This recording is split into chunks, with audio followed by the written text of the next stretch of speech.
नमस्कार, आप देख रहे हैं न्यूज़ वन इंडिया और मैं हूं आपके साथ अमृता चौहान।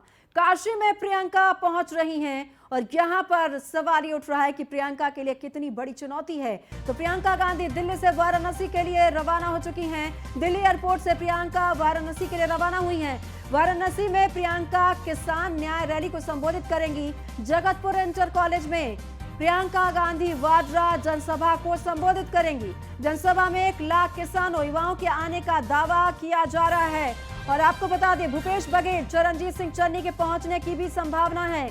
बाबा विश्वनाथ और दुर्गा कुंड मंदिर में प्रियंका गांधी वाड्रा पूजा अर्चना करेंगी। तो आपको बता दें कि यहाँ पर सबसे पहले वो मंदिर जाएंगी, बाबा के दर्शन करेंगी, फिर दर्शन करने के बाद दुर्गा कुंड मंदिर भी जाएंगी। बाबा विश्वनाथ और दुर्गा कुंड मंदिर में प्रियंका गांधी वाड्रा पूजा अर्चना करेंगी।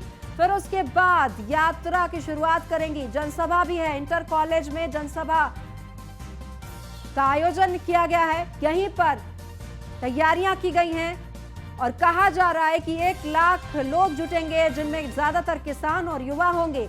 देखने वाली बात यह होगी कि प्रधानमंत्री नरेंद्र मोदी के गढ़ में आज जब प्रियंका जनसभा करेंगी तो अपने मंच से वो क्या कुछ कहने वाली हैं और वाराणसी के लोगों के लिए क्या कुछ ऐलान करने वाली हैं। आपको यह भी बता दें कि ये प्रधानमंत्री नरेंद्र मोदी का गढ़ है।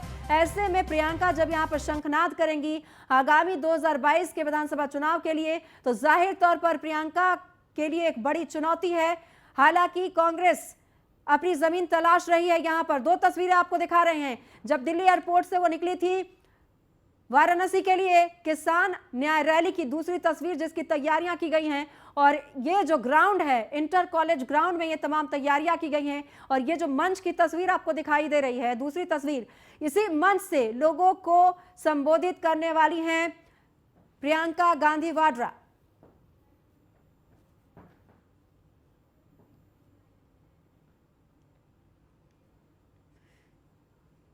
और ज्यादा जानकारी के लिए सुजीत पटेल हमारे साथ जुड़ गए हैं लाइव। सुजीत, क्या लोगों के आने का सिलसिला शुरू हो चुका है? कितनी देर में प्रियंका पहुंचेंगी यहाँ पर? जी, लोगों का आने का सिलसिला अब शुरू हो गया है। आपको बता दें कि प्रियंका गांधी अब बाबतपुर एयरपोर्ट पे पहुंच गई है। सबसे पहले न्यूज़ वन इंडिया ने आपको बता रहा है कि बाबतपुर एयरपोर्ट पे प्रियंका गांधी पहुंची है। अब उसके बाद वहां से सीधे बाबा काशी विश्वनाथ मंदिर पहुंचेंगी। उसके बाद वहां से दुर्गा कुंड स्थित दुर्गा धाम मंदिर में दर्शन करेंगी। उसके बाद वहां से माली प्रतिमा में पहुंच के माल्यार्पण करने के बाद वहां से एक रोड शो की तरह ये जनसभा स्थल में पहुंचेंगी। जनसभा स्थल की बात की जाए तो जनसभा स्थल में लगभग 1:30 बजे के करीब प्रियंका गांधी जनसभा स्थल जगतपुर पहुंचेंगी। आपको दिखा दें कि जो कार्यकर्ताओं में कितना जोश है और होश है, और लोग यहाँ से पूरी तरह से कार्यकर्ता धीरे धीरे पूरे बढ़ते जा रहे हैं और कार्यकर्ताओं की भीड़ देखने को मिल रही है। कार्यकर्ताओं में जोश है, देखिए कार्यकर्ता पूरा एकदम झूमते हुए नजर आ रहे हैं, पूरे लगातार कार्यकर्ता। और इसी तरह पूरी जो पंडाल है धीरे धीरे भरना स्टार्ट हो रही है। कारण ये है कि प्रियंका गांधी को सुनने के लिए कार्यकर्ता आए हैं और प्रियंका गांधी अब लोगों को थोड़ा सा इंतजार और करना होगा कि प्रियंका गांधी अब कुछ देर बाद जब यहाँ पहुंचेगी तो एक सभा में करेंगी। और यहाँ पे सभा के दौरान किसानों की जो हित की बात की जाए, किसान न्याय रैली है उसके यहाँ से संबोधन करेंगी। जी सुजीत, आप कह रहे हैं कि वो एक रोड शो भी करने वाली हैं। रोड शो में कितनी तादाद होगी लोगों की, और क्या ये शक्ति प्रदर्शन की कोशिश होगी रोड शो में? ठीक उसी तरह जब पहली बार प्रधानमंत्री के टिकट पे चुनाव लड़ने के लिए वाराणसी गए थे प्रधानमंत्री, तो क्या उसी तरह से रोड शो और ताकत दिखाने की कोशिश की जाएगी प्रियंका गांधी की? जी, बता दें कि प्रियंका गांधी जो माली प्रतिमा के पास माल्यार्पण करेगी, वहां से एक रोड शो की तरह ही वहां से निकलेंगी। और सबसे बड़ी बात है, ये प्रधानमंत्री नरेंद्र मोदी का संसदीय क्षेत्र है और उनके संसदीय क्षेत्र में उत्तर बनने के लिए 2022 चुनाव के आगाज देने के लिए वाराणसी आ रही, और इसी आगाज को देख के और यहाँ से एक रोड शो द्वारा यह सभा स्थल पहुंचेगी, जो कार्यकर्ताओं द्वारा जगह जगह उनका स्वागत किया जाएगा। और कार्यकर्ता जो बात की जाए, कार्यकर्ता में बहुत उत्साह है और कार्यकर्ता लगातार अब जो सभा स्थल में वहाँ लगातार आ रहे हैं। जी सुजीत, आपके पीछे कुछ लोग हैं, क्या उनसे बातचीत करने की कोशिश करेंगे आप? देखते हैं कि कार्यकर्ता में कुछ है जो उनसे बात करते हैं, कितना उत्साह है और कितना ये लोग मिले हैं प्रियंका जी के इंतजार करते। हाँ, प्रियंका गांधी आ रही, कितना उत्साह है आप लोगों में? देखिए, प्रियंका गांधी ने पिछले एक हफ्ते के आप घटनाक्रम को उठा करके देखेंगे तो प्रियंका जी ने उत्तर प्रदेश की सियासत का रुख बदल दिया। जिस तरह वो निडरता से देख दिए हैं उनके सामने, और आज पूरे बनारस में उत्साह है। प्रदेश के कोने कोने से कार्यकर्ता पदाधिकारी आए हुए हैं। आम जनमानस आज प्रियंका गांधी के रूप में उत्तर प्रदेश का मुख्यमंत्री देख रहा है और उनके नेतृत्व में आने वाले समय में हम चुनाव लड़ने जा रहे हैं। और ये कितनी खुशी है, और वो रोड शो की तरह आ रही है, कैसे स्वागत करेंगे उनका? देखिए, स्वागत की पूरी तैयारी है, जगह जगह पे लोग कार्यकर्ता मौजूद हैं। बनारस में शुरू से लेके अभी तक उनके पूरी तैयारियां हो चुकी हैं। हम सभी कार्यकर्ता अपने नेता के स्वागत के लिए यहाँ मौजूद हैं। और जिस प्रकार से किसान न्याय रैली इस आयोजन किया गया है, तो किसानों के न्याय की बात होगी। और ये जो दमनकारी सरकार है, जो सत्ताधारियों की सरकार है, जिस प्रकार से वो किसानों का शोषण कर रही है, इतने दिन से किसान सड़कों पर बैठा हुआ नहीं सुन रही है, इसको लेकर के आज हमारी यहाँ आदरणीय प्रियंका और लोगों से ही बात करते हैं। आप लोग आए हैं, प्रियंका जी को सुनने के लिए आए हैं, और प्रियंका जी से क्या कितना आप लोग तैयारी में है? प्रियंका जी 2022 का चुनाव का आगाज भी यहाँ से करेंगी, क्या कहेंगे आप? अवश्य प्रियंका जी जो है पूरी तैयारी से हैं, और सारा नौजवान जो है प्रियंका जी के साथ में है। देश का किसान, देश का मजदूर, देश की महिलाएं, सभी लोग प्रियंका जी के साथ में हैं और कंधे से कंधा मिलाकर कांग्रेस की सरकार लाने के लिए तत्पर, और परिवर्तन होकर रहेगा। कांग्रेस देख रहे हैं कि जो लोगों में है कि जी सुजीत, सरकार लाने के लिए यहाँ पे जो है, ये यहाँ लोगों में बहुत अधिक उत्साह है, क्योंकि सुबह से जो लोग यहाँ आए हैं लगभग 9 बजे से करीब आ चुके हैं। और बात की जाए तो बनारस ही नहीं, बनारस के आसपास जिले से भी लोग सुजीत, आप हमारे साथ बने रहिए, आपके पास हम लौट कर आएंगे। तो आपको बता दें, प्रियंका गांधी वाड्रा प्रधानमंत्री नरेंद्र मोदी के गढ़ में जा रही हैं। हालांकि कांग्रेस उत्तर प्रदेश में अपनी जमीन तलाशने की कोशिश में है और वाराणसी पहुंच चुकी हैं प्रियंका गांधी वाड्रा। बड़ी खबर, बाबतपुर एयरपोर्ट पर पहुंची हैं प्रियंका गांधी वाड्रा और आगामी विधानसभा चुनाव को लेकर काफी एक्शन में है, एक्टिव मोड में है। लगातार लोगों से मिल रही हैं, जनसभाएं कर रही हैं, डोर टू डोर भी जाकर लोगों से बातचीत की है उन्होंने। और लखीमपुर खीरी मामले में भी काफी एक्टिव नजर आई थी। जिस रेस्ट हाउस में उनको रखा गया था, उस गेस्ट हाउस में भी वो झाड़ू लगाती हुई नजर आई थी और इस वीडियो को काफी वायरल भी किया गया था। आपको बता दें, अब वाराणसी एयरपोर्ट पर वो पहुंच गई हैं। यहां पर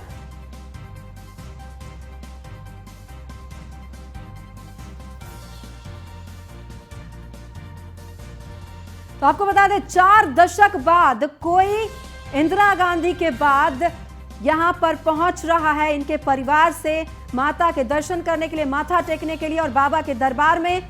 तो ये यहां पर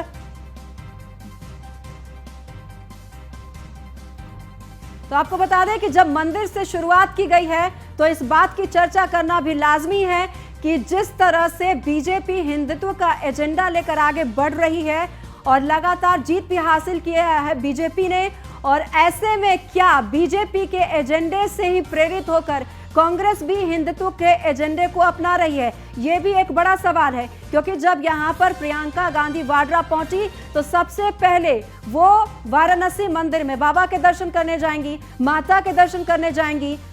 तो आपको बता दें कि लगातार हिंदुत्व के एजेंडे को कांग्रेस की तरफ से जब बढ़ाया जा रहा है तो सवाल ये भी लोग उठा रहे हैं कि क्या बीजेपी की राह पर ही कांग्रेस भी चल पड़ी है। अब आपको बता दें कि प्रियंका गांधी वाड्रा एयरपोर्ट पर पहुंच चुकी हैं और थोड़ी ही देर में वो बाबा के दर्शन करेंगी, दुर्गा कुंड भी पहुंचेंगी वो यहां पर।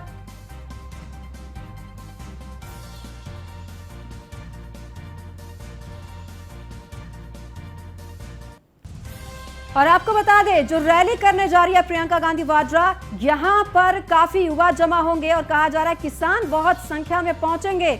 और कमलापति, पहली बार ऐसा होगा कि जो कांग्रेस की रैली हो रही है तो कमलापति यहां पर नहीं पहुंचेंगे। तो इसकी भी चर्चा हो रही है कि आखिर क्या बात है कि कमलापति यहां पर नहीं होंगे।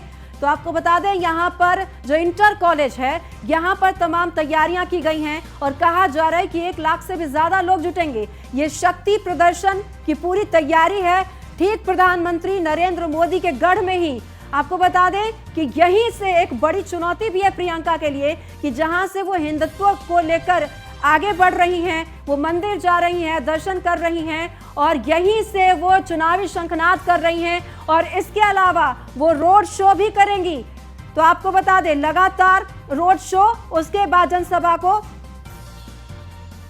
भी यहां पर संबोधित करेंगी जनसभा को। और लगातार सुजीत हमारे साथ बने हुए हैं ज्यादा जानकारी के लिए लाइव। सुजीत, आज जब मंच पर प्रियंका गांधी वाड्रा होंगी तो क्या कुछ ऐलान करेंगी, क्या लुभावने वादे करेंगी वो आम जन से? प्रियंका गांधी जब आएंगे किसानों के हित की बात करेंगे, न्याय की बात करेंगी और जो अभी घटना हुई थी उस घटने के बारे में बात करेंगी और लोगों से किसानों के और 2022 का आगाज यहां से करेंगी। और सबसे बड़ी बात ये बताते कि इसके पहले जब इंदिरा गांधी आई थी तो इंदिरा गांधी के साथ कमलापति त्रिपाठी का परिवार यहाँ हुआ करता था। और इस बार सबसे बड़ी बात है कि कमलापति त्रिपाठी का परिवार या राजेशपति त्रिपाठी यहाँ कोई शामिल नहीं हुआ है। कारण ये कि राजेशपति त्रिपाठी अभी कुछ दिन पहले कांग्रेस को छोड़ के अलविदा कर दिए हैं, अब वो कांग्रेस के साथ नहीं है। और क्योंकि इसके पहले इंदिरा गांधी आई थी तो वाराणसी में आई थी तो जो कमलापति त्रिपाठी के घर गई थी, उसके बाद का बाबा काशी विश्वनाथ का दर्शन की थी और मां दुर्गा का दर्शन की थी। उसके बाद पूर्ण बहुमत से वो विजयी हुई थी और उसी को देखते हुए प्रियंका भी एकदम पूरी उसी राह पे चल रही है। और ये जो बाबा विश्वनाथ का दर्शन कर रही है, मां दुर्गा का दर्शन करेगी, हो सकता है बाबा काल भैरव का दर्शन करके वो रोड शो के तो माध्यम से जाए। और सबसे बड़ी बात है किसान जो पूर्वांचल के हैं, अरे तो 2022 का जब कुछ यहाँ से आगाज करेंगी। सुजीत, खास बात यह है कि बीजेपी जिस तरह से हिंदुत्व के एजेंडे के साथ आगे बढ़ रही है और जिस तरह से लगातार बीजेपी ने जीत हासिल की है, अपना वर्चस्व भी बरकरार रखा है, दबदबा तो है बीजेपी का, क्योंकि अगर हम भारत के नक्शे को देखें तो अधिकतर जगहों पर बीजेपी है। ऐसे में कई ऐसी पार्टियां हैं जो ब्राह्मणों को भी लुभाने में लग गई, हिंदुत्व के जो एजेंडे हैं उसको आगे बढ़ाने में लग गए, मंदिर जाने लगे लोग, भगवान राम के पास पहुंचने लगे लोग। तो क्या कांग्रेस भी इसी राह पर जाने लगी है? क्योंकि प्रियंका गांधी जब यहां पहुंच रही हैं तो बाबा के दर्शन करेंगी, दुर्गा मां के दर्शन करेंगी, तो क्या हिंदुत्व के एजेंडे को भी बीजेपी से प्रेरित होकर यहां पर कांग्रेस उसे आगे बढ़ाने की कोशिश में लगी है, ताकि जो और भी हिंदुत्व एजेंडे वाले जो वोट बैंक है उसको आकर्षित किया जाए? जी बता दें कि देखिए प्रियंका गांधी कहीं ना कहीं उसके बाद ये कहीं ना कहीं मंदिर जो बात हुआ करती थी चुनाव में, ये बात हुआ करती उसी को लेकर इस बार मंदिर जा रही है। इसके पहले भी प्रियंका गांधी यहाँ पे एक बार मंदिर गई थी, मंदिर जाने के बाद विवाद उठा हुआ था प्रियंका गांधी वाला जो मंदिर गई वहाँ पे क्रिश्चियन होने के बाद उनकी बात कही जा रही थी। इस बार प्रियंका गांधी फिर काशी विश्वनाथ मंदिर जाएगी और वहाँ पूजन अर्चन करेगी। हो सकता है कि 2022 का आगाज भी करे, वहां से बाबा को प्रार्थना करे और मां दुर्गा से प्रार्थना करे कि जो जिस तरह से डूबती नैया कांग्रेस है उसको बचाने के लिए प्रियंका गांधी बाबा काशी विश्वनाथ की शरण में आके उनसे आशीर्वाद लेगी। और बाबा मां दुर्गा की नवरात्र का समय है, मां दुर्गा का दर्शन करके वहां भी मां से प्रार्थना करेगी। जी सुजीत, खास बात यह है कि विधानसभा में या फिर जो भी चुनाव होते हैं, जिस तरह से कांग्रेस सिमटती गई, अब यहाँ पर जमीन तलाशने की कोशिश में है। क्या लगता है प्रियंका गांधी वाड्रा के सहारे जो कांग्रेस है वो अपनी जमीन तलाशने में कामयाब हो पाएगी आगामी विधानसभा चुनाव में? क्योंकि लगातार प्रियंका गांधी जब कोई घटना होती है, कहीं हर जगह जा रही है, उससे मिल रही है, डूबती हुई नैया को प्रियंका ने थोड़ा सा सहारा तो जरूर दिया। अब ये देखना ये है कि प्रियंका का ये सहारा ये कांग्रेस को कितना बड़ा मदद कर पाएगा। और 2022 का जो चुनाव है उसमें देखना कि प्रियंका इसके आगे कामयाब हो पाती है या नहीं। लेकिन प्रियंका अपना प्रयास जारी रखी है कि जो डूबती नैया को बचाने के लिए। जी सुजीत, आपका बहुत बहुत धन्यवाद। और नेता कांग्रेस राघवेंद्र चौबे क्या कुछ कह रहे हैं, चलिए आपको हम दिखाते हैं। मुझे लगता है इसमें देश की सांस्कृतिक राजधानी के साथ साथ नरेंद्र मोदी जी का संसदीय क्षेत्र भी है और यहाँ से जो चीजें शुरुआत होती है और बाबा विश्वनाथ की नगरी है। तो आदरणीय प्रियंका गांधी जी 2022 चुनाव अभियान का आज से इस बाबा विश्वनाथ जी से की नगरी से बाबा विश्वनाथ जी और मां कुष्मांडा जी का आशीर्वाद लेकर के अपनी इस ऐतिहासिक सफर को शुरुआत करने जा रही हैं, जो आने वाले समय में देखिएगा कि इसका बहुत ही प्रभावशाली आज ये रैली बहुत ही पूर्वांचल में वाराणसी। और राकेश त्रिपाठी जो बीजेपी प्रवक्ता है उन्होंने क्या कुछ कहा है, चलिए आपको हम दिखाते हैं। प्रियंका वाड्रा जी के पास न किसी प्रकार का कोई संगठन है, न उनके पास कोई विजन है। केवल चुनाव दर चुनाव वो उत्तर प्रदेश में सक्रियता बढ़ाती हैं। उत्तर प्रदेश की जनता उन्हें बखूबी पहचानती है और इसीलिए जब अमेठी में अपने भाई के लिए सक्रिय हुई तो अमेठी में राहुल गांधी चुनाव हार गए। इसलिए आज वो जितनी सक्रिय होंगी कांग्रेस पार्टी की उतनी ही दुर्दशा होगी। आज वो अगर नरेंद्र मोदी जी के गढ़ में जाने की कोशिश कर रहे हैं, उत्तर प्रदेश में कोशिश कर रही हैं, उन्हें कोई सफलता मिलने वाली नहीं है।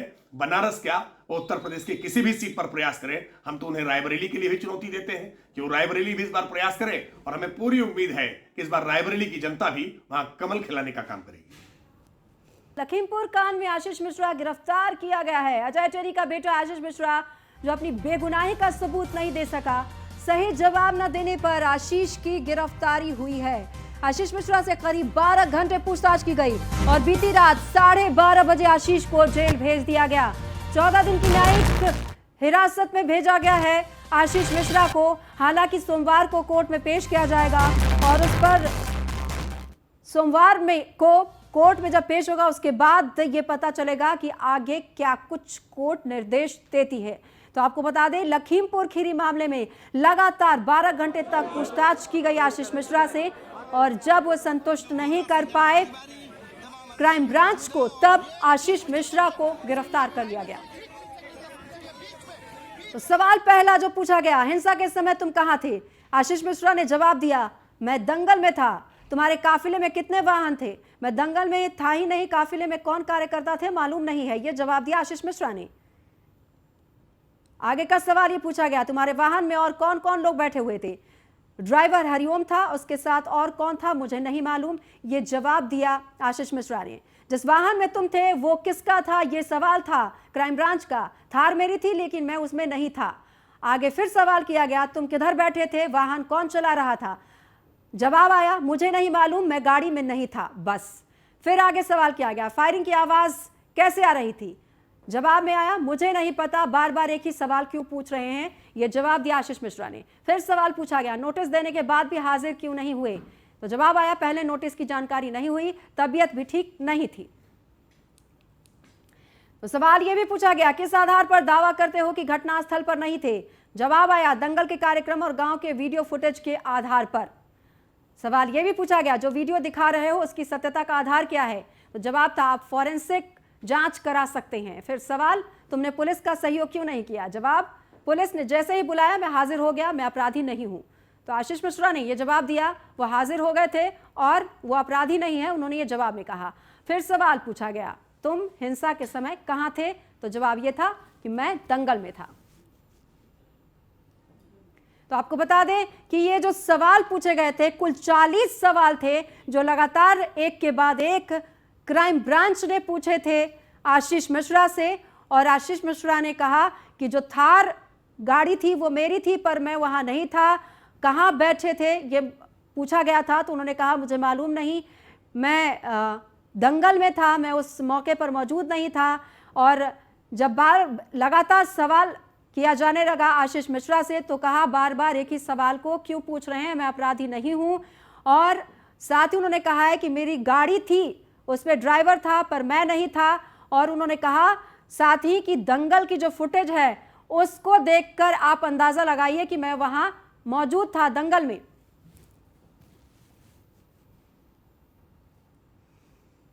और इस बीच बड़ी खबर, लखीमपुर खीरी मामले में धारा 144 लागू की गई है। आशीष मिश्रा की गिरफ्तारी के बाद धारा 144 लगाई गई है लखीमपुर खीरी में। शहर के चप्पे चप्पे पर अर्धसैनिक बल और पुलिस बल को तैनात किया गया है। आरपीएफ और दंगा नियंत्रण की कई टीमें शहर में काम कर रही हैं और गश्त के तौर पर यहां पर उनकी तैनाती की गई है।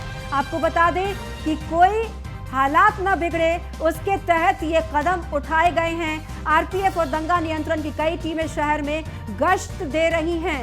लखीमपुर खीरी में धारा 144 लागू है, यहां पर एहतियात के तौर पर धारा 144 लगाई गई है। आशीष मिश्रा की गिरफ्तारी के बाद धारा 144 लागू कर दी गई है। तो लखीमपुर खीरी मामले में 144 धारा लागू की गई है। आरपीएफ की टीम, पुलिस की टीम एहतियात के तौर पर यहां तैनात की गई है। आपको बता दें कि आशीष मिश्रा को गिरफ्तार कर लिया गया है कल देर रात 12:30 बजे, और हालात न बिगड़ जाए इसी को देखते हुए ये फैसले लिए गए। फिलहाल इस बुलेटिन में इतना ही। नमस्कार।